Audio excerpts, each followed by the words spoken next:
Bismillahirrahmanirrahim.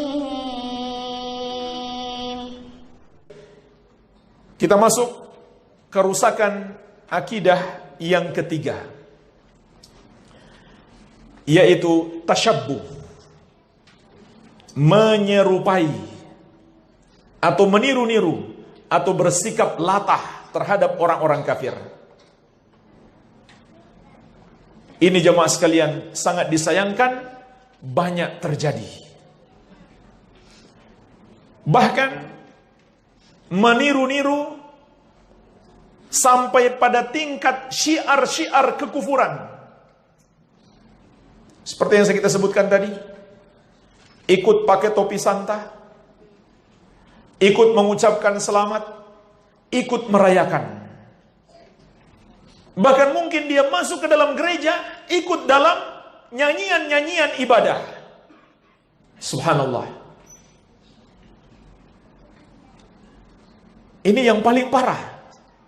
Padahal jemaah sekalian, meniru-niru itu terlarang. Walaupun hanya dalam perkara adat, apalagi dalam perkara agama. Dan bahkan para ulama mengatakan, termasuk maksud pensyariatan. Artinya apa? Intisari agama. Termasuk intisari agama Islam. Mengapa ada sejumlah aturan-aturan dalam agama Islam? Agar umat Islam itu berbeda dengan orang-orang kafir.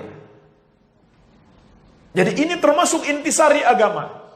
Umat Islam harus berbeda dengan orang-orang kafir dalam semua ciri khas mereka. Dalam semua ciri khas mereka. Apakah dalam perkara adat, seperti cara berpakaian, potongan rambut, apalagi dalam perkara agama. Itu lebih parah lagi tentunya. Lihat jemaah sekalian, berbagai macam syariat agar kita berbeda dengan orang-orang kafir. Rasulullah SAW pernah bersabda, khaliful yahud, berbedalah dengan orang-orang Yahudi. Dalam riwayat yang lain, khaliful majus, berbedalah dengan orang-orang Majusi. Dalam riwayat yang lain, khaliful musyrikin, berbedalah dengan orang-orang musyrik. U'ful liha wa ahfus syawarib, biarkan jenggot Anda tumbuh dan potong kumis. Ini cuma masalah penampilan. Disuruh berbeda kita dengan orang-orang Yahudi, Majusi dan musyrikin. Termasuk juga jemaah sekalian di dalam perayaan. Di dalam perayaan, jangankan amalan mereka dalam perayaan, tempat perayaan mereka pun tidak boleh kita jadikan tempat ibadah. Dalam hadis Thabit bin Ad-Dhahhak radhiyallahu anhu, diriwayatkan Imam Abu Daud, ada seseorang sudah bernazar untuk menyembelih di satu tempat yang namanya buana, menyembelih onta. Sudah nazar ini, nazar itu kan wajib jadinya. Tapi dia bertanya kepada Nabi SAW. Maka Nabi SAW balik tanya, hal kana fiha wathanun min awthanil jahiliyati yu'bad? Apakah di tempat kamu bernazar tersebut untuk menyembelih ontamu, di tempat itu dahulunya ada berhala jahiliyah yang disembah? Para sahabat mengatakan tidak. Wa hal kana fiha idun min a'yadihim? Dan apakah di tempat tersebut ada perayaan dari perayaan-perayaan mereka dahulunya, walaupun sekarang sudah tidak lagi? Para sahabat mengatakan tidak. Barulah Nabi SAW mengizinkan untuk menunaikan nazarnya. Ini hanya tempat. Kalau itu tempat dulu mereka melakukan perayaan di situ, sahabat ini dilarang menyembelih untuk Allah di tempat tersebut. Walaupun mereka sekarang tidak lagi melakukannya. Karena jemaah sekalian, dalam perayaan mereka biasanya ada penyembelihan untuk selain Allah. Begitu pula waktu. Waktu beribadah. Dalam hadis Amr bin Abasah radhiyallahu anhu diriwayatkan Imam Muslim. Rasulullah sallallahu alaihi wasallam melarang kita salat ketika matahari sedang terbit dan ketika matahari sedang terbenam. Apa alasannya? Kata Nabi SAW, wahina idzin yasjudu lahal kuffar. Karena di waktu itu orang-orang kafir sujud kepada matahari. Sehingga kita dilarang sholat apabila sholat itu tidak memiliki sebab. Karena kita tidak boleh menyerupai waktu mereka beribadah. Ini hanya masalah waktu. Tempat, waktu. Apalagi amalan. Amalan lebih parah lagi. Kalau kita menyerupai amalan-amalan mereka. Ini lebih parah lagi. Jadi jemaah sekalian, ini yang perlu kita pahami dengan baik. Menyerupai orang kafir terlarang dan termasuk dosa besar. Bahkan juga itu termasuk loyalitas kepada orang kafir. Makanya orang yang menyerupai orang kafir itu juga terancam menjadi bagian dari mereka. Sebagaimana dalam hadis Abu Daud dari Ibnu Umar radhiyallahu anhuma, Rasulullah sallallahu alaihi wasallam bersabda, "Man tashabbaha biqaumin fahuwa minhum." Barang siapa menyerupai satu kaum, maka dia bagian dari mereka. Namun perincian bagian dari mereka sama dengan perincian di poin sebelumnya.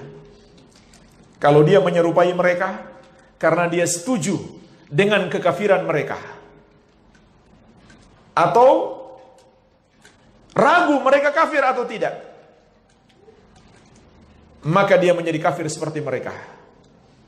Tapi kalau dia menyerupai mereka bukan karena setuju terhadap kekafiran mereka, bukan pula karena benci kepada Islam, maka dia berdosa besar namun tidak sampai tingkatan kekafiran. Iya. Namun jemaah sekalian, sangat disayangkan apa yang terjadi di negeri-negeri muslim. Perayaan tahun baru kan tahun baru mereka. Tahun baru kita adalah 1 Muharram. Itu pun gak disuruh untuk dirayakan. Namun faktanya tahun baru mereka di negeri-negeri muslim, bahkan perayaan Natal yang sudah jelas kekafiran di negeri-negeri muslim tidak kalah meriahnya dibandingkan negeri-negeri kafir. Ini yang kita saksikan setiap tahun. Di negeri-negeri muslim perayaan tahun baru tidak kalah meriah dan tidak kalah besar biaya yang mereka keluarkan untuk merayakan tahun baru seperti orang-orang kafir lakukan. Kecuali mungkin di Makkah dan Madinah. Dan di Arab Saudi secara umum tidak ada perayaan tahun baru. Tapi di selain itu, di negeri-negeri muslim, kita nggak bisa membedakan ini negeri muslim atau negeri kafir. Sama-sama merayakan tahun baru. Subhanallah. Persis seperti yang diingatkan Nabi SAW. La tattabi'unna sanana man kana qablakum shibran bi shibrin wa dhira'an bi dhira'in hatta law dakhalu juhra dabbin lataba'tumuhu. Kalian akan mengikuti kebiasaan-kebiasaan orang-orang sebelum kalian, sejengkal demi sejengkal, sehasta demi sehasta, sampai mereka masuk dalam lubang dok, biawak padang pasir. Kalian pun ikut masuk. Sahabat bertanya, ya Rasulullah, apakah yang kau maksudkan Yahudi dan Nasrani? Kata Nabi SAW, faman, siapa lagi kalau bukan mereka? Ini hadis pengabaran, tapi mengandung juga peringatan bahwa akan ada orang-orang yang mengaku muslim tapi suka meniru-niru, ikut-ikutan dengan orang kafir. Maka kita jangan termasuk bagian dari mereka. Ya. Ini jemaah sekalian, termasuk kerusakan akidah di akhir tahun, menyerupai orang-orang kafir. Satu hadis lagi di poin ini. Hadis Abu Umair bin Anas dari paman-pamannya sahabat Ansor tentang kisah awal disyariatkannya azan. Maka para sahabat mengusulkan kepada Nabi SAW 3 usulan. Usulan yang pertama, agar ditancapkan bendera di depan masjid setiap masuk waktu sholat. Maka orang-orang pun tahu waktu sholat telah masuk. Namun usulan ini ditolak oleh Rasulullah SAW. Usulan yang kedua disebutkan, fadzukira lahu al-kun'u. Diusulkan kepada Nabi SAW untuk menggunakan terompet. Maka Rasulullah SAW menolak dengan alasan sebagaimana sabda beliau, huwa min amril yahud. Meniup terompet itu adalah kebiasaannya Yahudi. Lalu usulan yang ketiga, fadzukira lahu nakush. Diusulkan kepada beliau untuk memukul lonceng. Maka Nabi SAW menolak dan beliau memberikan alasannya, huwa min amrin nasara. Memukul lonceng itu termasuk kebiasaan Nasrani. Sampai datang sahabat Abdullah bin Zaid lalu mengabarkan tentang azan.